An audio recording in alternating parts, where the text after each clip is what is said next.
नमस्कार मित्रों, हरिशंकर शर्मा की ओर से आज फिर अखबारों की चर्चा करते हैं। आज 22 मार्च शनिवार है और दैनिक भास्कर सबसे पहले लेते हैं। दैनिक भास्कर में फ्रंट पेज पर दो बड़ी खबरें लगी हैं, जिनमें सबसे पहले जो एक बड़ी बैनर खबर कह सकते हैं जिसको, केश की आग देश सन्न। हाईकोर्ट जज के घर में आग लगी, भारी केश मिलने का दावा है, वो जांच जारी है। दूसरी ओर बताया गया है कि करीब 15 करोड़ नकदी मिला है। हालांकि ये कंफर्म नहीं करता हूँ मैं, लेकिन जो बातें सुनने में आ रही है वो ये है। अखबार ने भी इसमें लिखा है कि दिल्ली हाई कोर्ट के जज के सरकारी बंगले पर होली की रात 14 मार्च को लगी आग के दौरान भारी केश मिलने के दावे से पूरा देश सन्न है।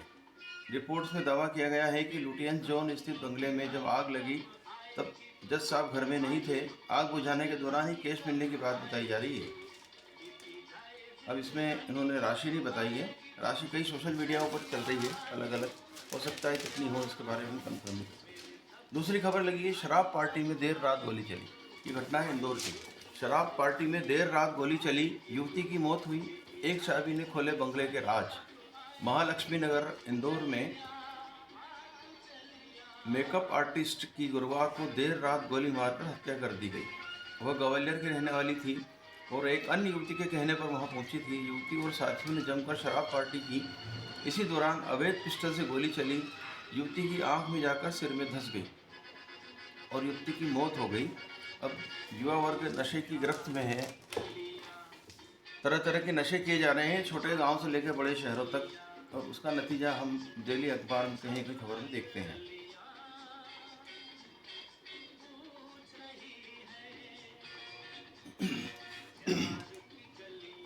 फ्रंट पेज पर एक और खबर है, सरकार ने माना, प्रदेश में रोजाना 20 दुष्कर्म, 5 साल में 19% केस बढ़ गए।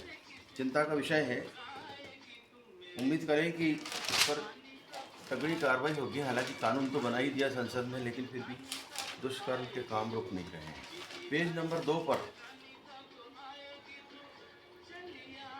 NHAI के ठेकेदार, राष्ट्रीय राजमार्ग जो इंदौर से एदलाबाद का रोड बना रहा है, उसके ठेकेदार ने 1.5 लाख लीटर नर्मदा जल की चोरी की। 10 गांवों के 20,000 लोगों को प्यासा बना रखा है और पुल और सड़क का निर्माण कर रहा है। ये व्यवसायी लोग तो इस तरह के काम करते ही रहते हैं।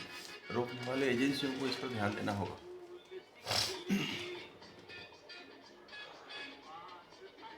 एक और रोचक खबर है, मुरैना में वारदात। जो रेत माफिया करते हैं वो आम तौर पर आम है।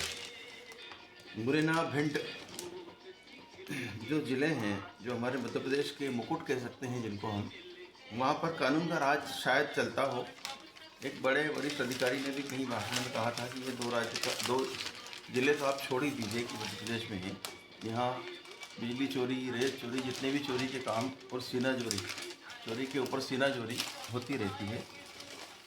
आज भी इस तरह की खबर छपी है। जो विधानसभा में मामला उठ गया है, जब्त ट्रैक्टर छुड़ा ले गया रेत माफिया, बोला लाठी मारी तो गोली मार देंगे। मतलब कुल मिला के इस हेडिंग का सार ये है कि जो रोकने गए उनके पास लाठी है और जो चोरी कर रहे हैं उनके पास गोली है। तो कौन भारी पड़ेगा, आप तय कर लीजिए। जैकेट के बाद का जो फ्रंट है, उसमें फ्रंट पेज पर फिर एक विधानसभा की खबर छपी है। विधानसभा में पुलिस के रवैये पर विपक्ष ने उठाए सवाल, कहा झूठी FIR दर्ज हो रही है। कांग्रेस विधायक ने कहा बेटे और मुझ पर झूठी FIR दर्ज की। जवाब में मंत्री पटेल ने रोते हुए कहा आपकी पीड़ा समझता हूँ। मंत्री भी विधायक हैं और विधायक भी विधायक हैं। सरकार जिनकी है, पुलिस उनकी है, फिर भी पीड़ा यदि मंत्री रोते हुए व्यक्त करे तो पीड़ा को समझने का काम आम आदमी को करना चाहिए।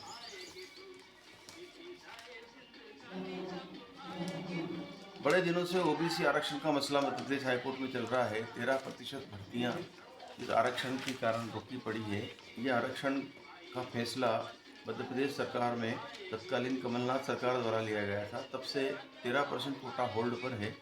अब सुप्रीम कोर्ट ने एक आदेश दिया है कि OBC आरक्षण केस की सुनवाई हाई कोर्ट नहीं करेगा। अब केवल मध्य प्रदेश ही, अपने सुप्रीम कोर्ट ही इसकी सुनवाई करके जल्द ही फैसला देगा।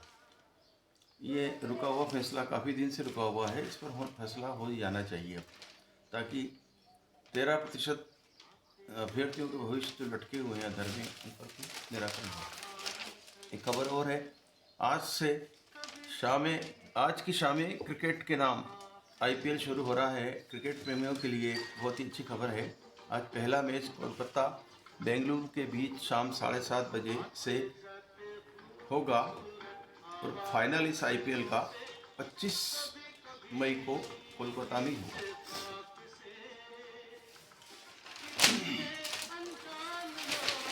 लोकल खबर वही महाकालेश्वर मंदिर से संबंधित छपती रहती है और आज भी छपी है। महाकाल दर्शन कांड में 51 दिन बाद 2360 पेज की चार्जशीट कोर्ट में पेश हुई। पुलिस ने कहा है कि ये पूरक चालान है। 4 इनामी आरोपी फरार हैं, इसलिए केस में विवेचना जारी रहेगी। मामले में कुल 14 आरोपी बनाए गए।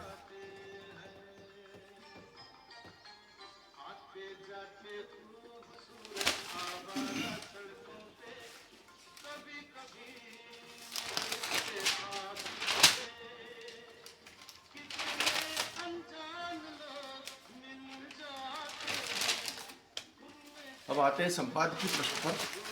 संपादकीय पृष्ठ पर एक अमेरिकी लेखक हैं थॉमस एल फ्रीडमैन। उनका एक आलेख है, उसमें लिखा है कि जैसा अमेरिका ट्रंप बना रहे हैं वह दुनिया के लिए ठीक नहीं है। इस हेडिंग के ऊपर दूरदृष्टि एक वो लगाया गया है, शीर्षक। थॉमस एल फ्रीडमैन का मानना है कि दुनिया की धुरी के रूप में US डिग रहा है, वो पोजीशन अपनी छोड़ रहा है। संपादकीय अत्यंत संक्षिप्त हुआ करता है भास्कर का, और उसमें बड़ी सारगर्भित बातें कही है कि सरकारें खर्च की अपनी प्राथमिकता तय करें। अब ये जो फ्रीबीज है, लाडली बहना और तरह तरह की सुविधाएं जो मतदाताओं को मिल रही है, उसको लेकर के इसमें चिंता बताई गई है। इसी तरह चेतन भगत जो बड़े राइटर हैं, टू स्टेट वाले, वे लिख रहे हैं कि सिंगापुर और खाड़ी देशों से ही सीख लें, हम विश्वस्तरीय एयरलाइन क्यों नहीं बना सकते। हमारी एयरलाइंस के मामले में भारत पिछड़ा हुआ है। वो ज़्यादातर एयरलाइन घाटे में है।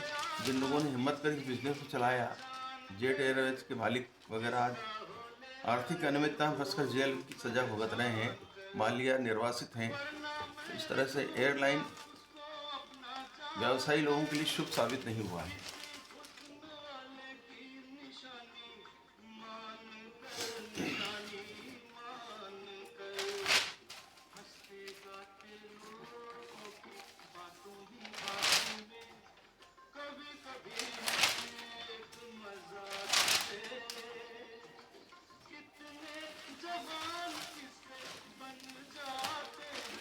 ये नई दुनिया लेते हैं।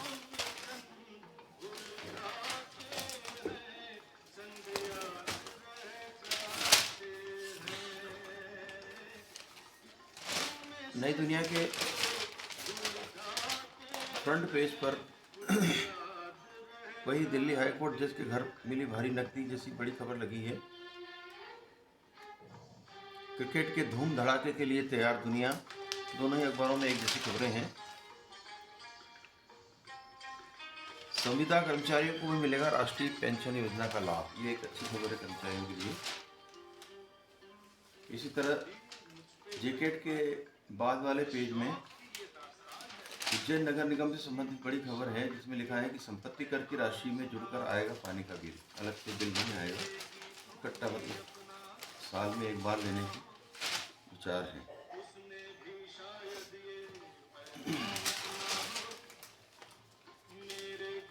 वही खबरें हैं सब अन्य पेज पे। स्थानीय में दर्शन के नाम पर ठगी के केस में पुलिस ने चार्जशीट पेश की। शीतला सप्तमी पर मंदिरों में लगी रही महिलाओं की कतार, ये थोड़ी डिफरेंट खबर है। बड़ा अच्छा कवरेज दिया है अलग अलग स्थानों का। ये खबर नागदा से लगी है। कल सुबह से ही मंदिरों में महिलाओं ने पूजा अर्चना की। सामूहिक रूप से पूजा अर्चना की, माता को लगाया भोग।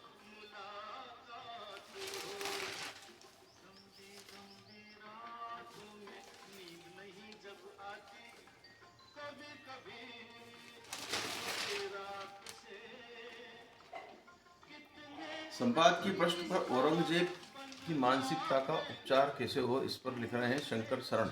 आजकल खबरों में औरंगजेब और टीपू सुल्तान बहुत ट्रेंड कर रहे हैं। लगातार आप इलेक्ट्रॉनिक मीडिया पर देख ही रहे होंगे, किसी न किसी चैनल पर पूरा एपिसोड चलता रहता है इसका। अब औरंगजेब तो 1707 में चले गए, लेकिन अपने पीछे बड़ी लंबी लंबी कहानियाँ छोड़ गए हैं। इस पर कभी अलग से एक पॉडकास्ट किया जाएगा। पंकज चतुर्वेदी इसी संपादकीय पृष्ठ पर एक अच्छा आलेख है पर्यावरण से संबंधित। जल संकट से बचने के उपायों की उपेक्षा हो रही है आजकल। जल संवर्धन के काम में कहीं थोड़ा पीछे छूट गए हैं। बीच में काफ़ी दिनों तक अच्छे चले थे। हमारे उज्जैन जिले में भी कई अभियान चले, जल सम्मेलन हुए, लेकिन अब लगातार अच्छी बारिश हो रही है और इस कारण से लोग जल संचय को पीछे छोड़ के उसको भूल रहे हैं लगता है।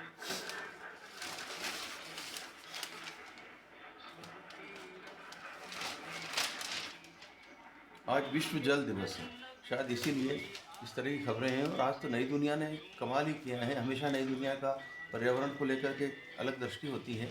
उन्होंने आधे पेज का पूरा जल संरक्षण को लेकर के फीचर किया है। इसमें कई लोगों के लेख हैं। इसमें रमनकांत जो नदी परिषद के अध्यक्ष हैं, उन्होंने लिखा है कि अगर नदियां बचानी है तो ग्लेशियर बचाने होंगे। इसी तरह से ग्लेशियर संरक्षण से जीवन की धारा जुड़ी हुई है। वर्षा का नहीं करना पड़ेगा इंतजार, किसान वर्ष भर कर सकेंगे खेती यदि ग्लेशियर बचे रहे तो।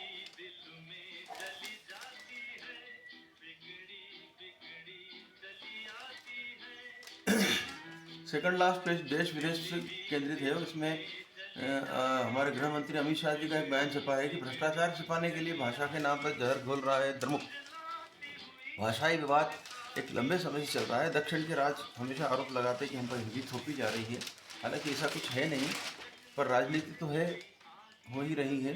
और अब गृह मंत्री जी ने कह दिया है कि अब ये द्रमुक भी चुनाव को देखते हुए इस तरह के विवाद खड़े कर रहा है। इस भाषाई विवाद पर भी एक विस्तृत चर्चा की जा सकती है, इसके इतिहास और राजनीति के ऊपर, लेकिन फिलहाल तो अब राजनीति ही हो रही है। देखते हैं हिंदी कितना प्रसार करती है। अब एक और ट्रंप का आदेश को लेकर के लास्ट पेज पे नई दुनिया की एक 2 3 4 कॉलम की खबर लगी है कि ट्रंप ने शिक्षा विभाग को खत्म करने के आदेश पर हस्ताक्षर कर दिए। अब बड़ा रोचक है, शिक्षा विभाग को खत्म कर रहे हैं ट्रंप साहब। थोड़ा सा आपको डिटेल दे देता हूँ कि अमेरिकी राष्ट्रपति ट्रंप ने गुरुवार को एक कार्यकारी आदेश पर हस्ताक्षर किया जिसका उद्देश्य संघीय शिक्षा विभाग को खत्म करना है। ट्रंप ने कहा कि हम इसे बंद करने जा रहे हैं, इससे हमारा कोई भला नहीं हो रहा है, हम शिक्षा को राज्यों को लौटाने जा रहे हैं। कार्यकारी आदेश स्कूल नीति को लगभग पूरी तरह से राज्यों और स्थानीय बोर्डों के हाथों में सौंप देगा। ये अलग बात है, मतलब ये है कि राष्ट्रपति ट्रंप ने कह दिया है कि केंद्र अब शिक्षा के मामले में हस्तक्षेप नहीं करेगा। हमारे भारत में भी संविधान में शिक्षा को समवर्ती सूची में रखा गया है। केंद्र भी इसमें निर्णय ले सकता है और राज्य भी ले सकता है। तो यहाँ तो पूरी तरह से ये राज्यों को सौंपने के मूड में है और हस्ताक्षर भी हो गए हैं। आज बस इतना ही। नमस्कार, शुभ दिन।